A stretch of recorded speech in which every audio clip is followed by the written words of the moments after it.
Mr. Comedy Genius Michael V. Wow! Welcome to the GMA Pinoy TV podcast. Hello, nice to be here.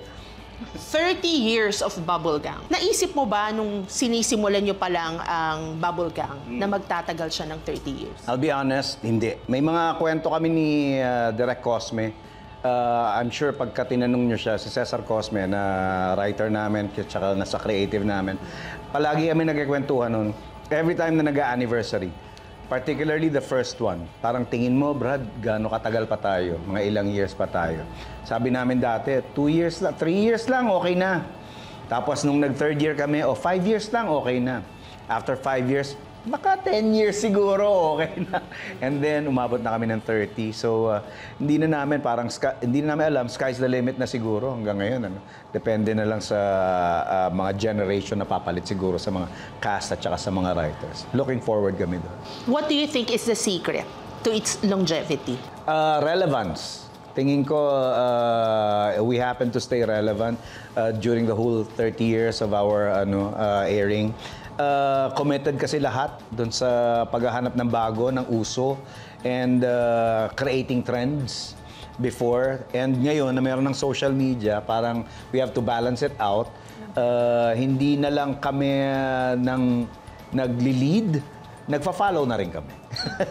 May mga pinagbago ba ang Filipinos when it comes to comedy? Yung Filipino yung audience humor? ba? Oo, humor, gano'n. Dati kasi parang mas slapstick. Actually, mahirap gawin ng slapstick, ha? Oh, paano dati yun yung mga uso eh. Remember, nung bata pa ako eh, no? Diba? Pero kumbaga sa ngayon, over the past 30 years, ano yung mga naging realization mo? I think, pinaka-importante yung content talaga nung ginagawa mo. Hindi kasi pwedeng basta-basta nakakatawa lang.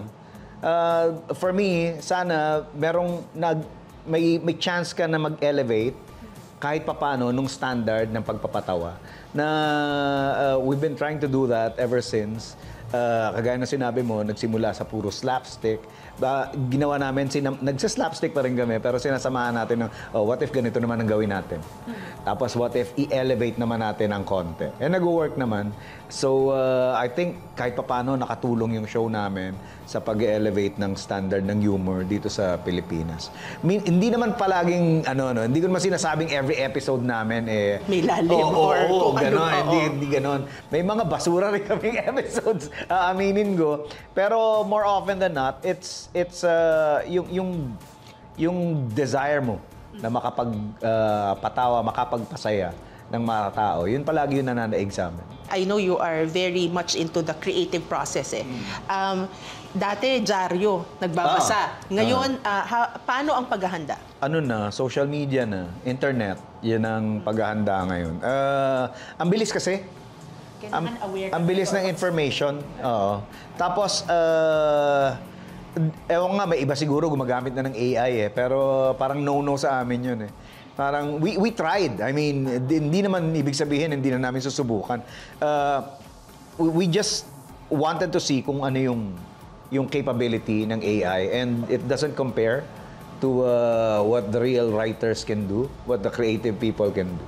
I remember before, may sinabi ka no, dati pa, one of your interviews, nang sinasabi mo na, eto yung pre-social media pa. Yeah. Like yung mga researchers, yung nag-jeep, yung nag-i-immerse. Di ba yung namin, sa creative. Nag-i-immerse talaga. Tama. Ngayon ba, do they still get to do that? Yeah, they still do. Tsaka parang requirement pa rin para sa mga writers to actually get their hands dirty doon sa mga subjects na kailangan isulat nila. Bukod doon, kailangan ng research eh. So, if it takes you to those places para doon sa research mo, I think walang choice kundi gawin mo. How do you walk the line between your creativity and yung cultural responsibilities mo sa mga sketches?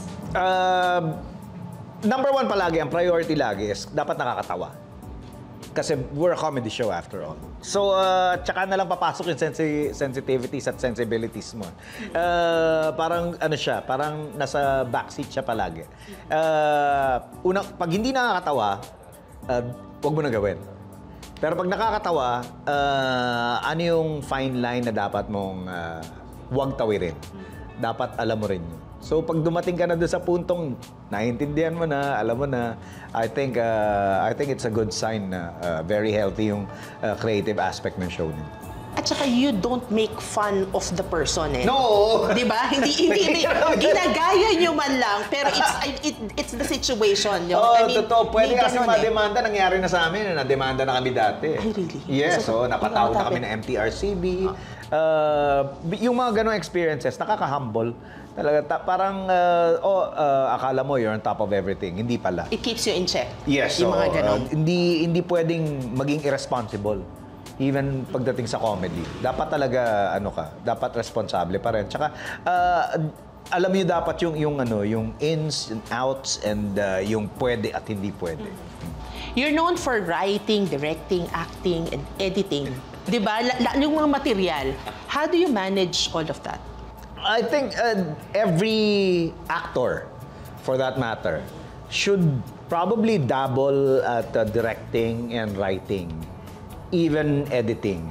Kahit si Tom Cruise, sinabi yan eh. Dapat yung mga artista, alam nila kung ano yung lente na gagamitin at saka ano. Medyo mataas na yung discipline na sinasabi niya. Pero I think it's going to work sa lahat ng mga artista, especially dito sa Pilipinas. Kasi nasa atin na nasa atin na lahat ng resources eh. 'Di ba? Parang hindi na ganun kahirap gumawa ng material ngayon eh. Now, if you learn to make use of those things wisely, parang mas maganda for your career. So, mga artista dapat talaga naiintindihan kahit papaano yung mga ganung bagay. Ano ang pinaka nai-enjoy mong process? I think it's the writing and the acting. Kasi doon sa writing, you're coming up with something from nothing. Kumbaga, galing lahat sa utak mo eh. So, if you have an idea, tapos nagawa mo, naisulat mo, all you need to do is show it to people. Okay? And the people to respond to it. So, pagka inaarte ko na yung mga naisulat at yung naisip ko, parang one of my favorite moments yan. Tapos, yung anticipation sa magiging reaction ng tao. Kagaya itong recently, yung nangyari sa hearing. Diba? Parang, okay, sige, panoorin natin, tingnan natin kung ano yung magiging reaction nila. And nakakatuwa pagka yung maganda yung nagiging response ng mga tao. Do you feel pressured whenever you do a sketch on the public figure? Yeah, oo. Meron pa rin. Kasi unang-una, tao pa rin tayo. Meron pa rin tayong mga expectation at saka yung mga fears na tinatago. Ako, aminin ko palagi talaga, meron akong nararamdamang pressure whenever I get to do something or someone na sikat or kilala. Hindi lang sa magiging reaction nila, kundi mostly sa magiging reaction ng audience. And now the audience will accept it. Si Shala, oo. Ano ang first reaction mo nung nakita mo na yung mga memes? Even before makakita ako ng meme na magkahawig kami, napansin ko na sa Senate hearing na parang kahawig ko to. Parang pwede kong gayahin. Yung features medyo pareho, hindi mahirap Yun gawin. yung unang pumasok sa utak ko. Tapos eto na, naglabasan na hindi mo kami maluloko, Bitoy. Yun na yung... Yun yung simula, correct. Oo, nagsimula. So sabi ko, napansin din ng mga tao. Napansin din ng netizens. So, binato ko yung idea sa writers namin na baka pwede natin gawa ng sketch to. Way ahead of myself. Naisip na rin pala nila. So, we were on the same page dun sa pag-iisip at paggawa ng sketch tungkol dito sa character na to. So, parang napakadali na after that eh. Kasi yung material nandoon eh. Yung source material, yung mga gagayahin mo, at saka yung pagbabasihan mo ng mga sketches na gagawin mo, nandoon na lahat. All you have to do is twist it a little bit para maging humorous. Do you also get involved in mentoring young actors Mentoring. and writers? There was a time na nag-hold kami ng parang seminar, parang writing seminar, a workshop, if you will, comedy writing workshop. And we had several mga writers ngayon nakasama sa Bubble Gang at saka sa Pepito Manaloto, nagaling dun sa workshop na yun. Yung mga artista natin, palagi kong ni-require ko dati na magdi-dinner kami sabay-sabay. Sabay-sabay kami kakain para matutunan ko how they talk, how they act, tsaka yung mga mannerisms nila, at tsaka yung ideas na pwedeng makuha from them. Ngayon, I tried to influence them. Each and every one of them. Na sana maging involved din kayo. Sana yung passion ninyo about the show, about acting in general, about comedy, maging kagaya nung passion ko. Kasi it'll only take you to take you places na magaganda. At hindi lang yun, baka eventually kayo na yung magkaroon ng sarili nyong show na magtatagal din ng 15, 30 years. So ako, I'm always open to that. Pagka may mga times na may mga bago kaming artista, I would talk to them. Tsaka if they're interested, any question that they have, sasagutin ko talaga. May mga nakikita ka na bang next Michael V? Ang dami, ayan. Yung mga nanditong cast namin sa Bubble Gang, lahat sila. Potential yan. And grabe, nakakatakot nga yung idea na pagka inisip mo, kung lahat ito maging kagaya ko at lahat ito magkaroon ng 2 shows each na magtatagal ng ganong katagal, di ba, di yung comedy natin magfa-flourish talaga. Magiging masaya lahat. How do you stay relevant and motivated?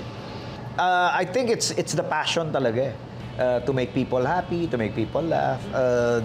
Hindi pwedeng maging kampante ka doon sa kinalalagyan mo ngayon. Like for example, 15 years na Pepito Manaloto, and yet we still come up with stories na natutuwa pa rin ng mga tao. Etong Bubble Gang, 30 years, and yet we still come up with sketches and jokes and gags na natutuwa pa rin ng lahat.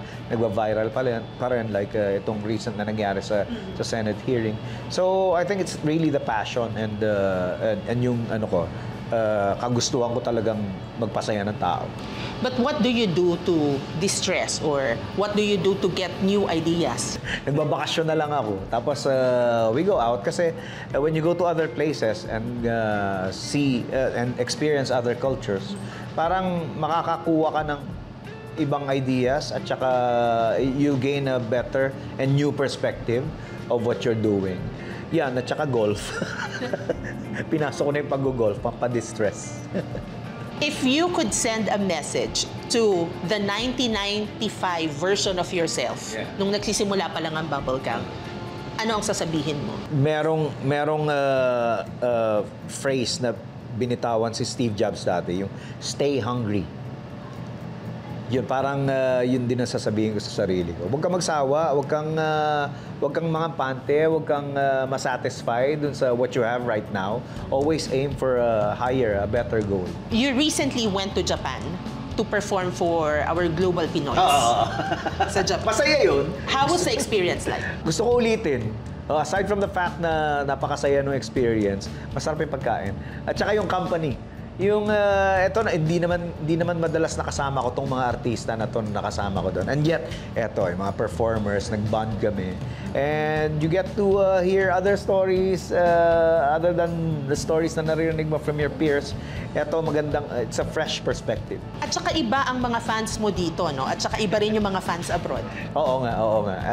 Nakakatuwa dahil actually, yung mga naaalala pa nung mga nasa abroad, yung mga luma ko pang ginagawa.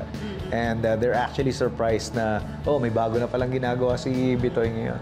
And nakakatuwa na, na mag-reminisce ng mga past na sketches na ginawa ko, tsaka yung mga ginagawa ko before na mga kanta na pinerform ko doon sa kanila before. Kaya inulit ko uli yung isang song ko na matagal ko na hindi nakakanta, kinanta ko for them. Ano pa ang hanap ng puso ng isang Michael V? Ngayon, gusto kong gumawa pa na isang pelikula. Yan, yung Mr. Asimo the movie, gusto ko na talagang i-present sa mga tao. Aabangan namin yan. And syempre, message to Global Pinoys na lagi kang inaabangan at pinapanood sa GMA Pinoy TV. Maraming salamat po sa inyong lahat. Talagang nakakataba ng puso, ng maging kapuso. Dahil sa mga kagaya niyong mga kapuso rin. Hindi po kami titigil ng paggawa at pagbibigay ng mga nakatutuwa, nakasisiyang mga programa para sa inyo, kahit saan man kayo sa mundo. Maraming salamat, Mr. Comedy Genius Michael V. Thank you. Patuloy ka pang magpasaya at magpatawa sa ating Global Pinoys. Mabuhay ka. Asahan niyo. Salamat!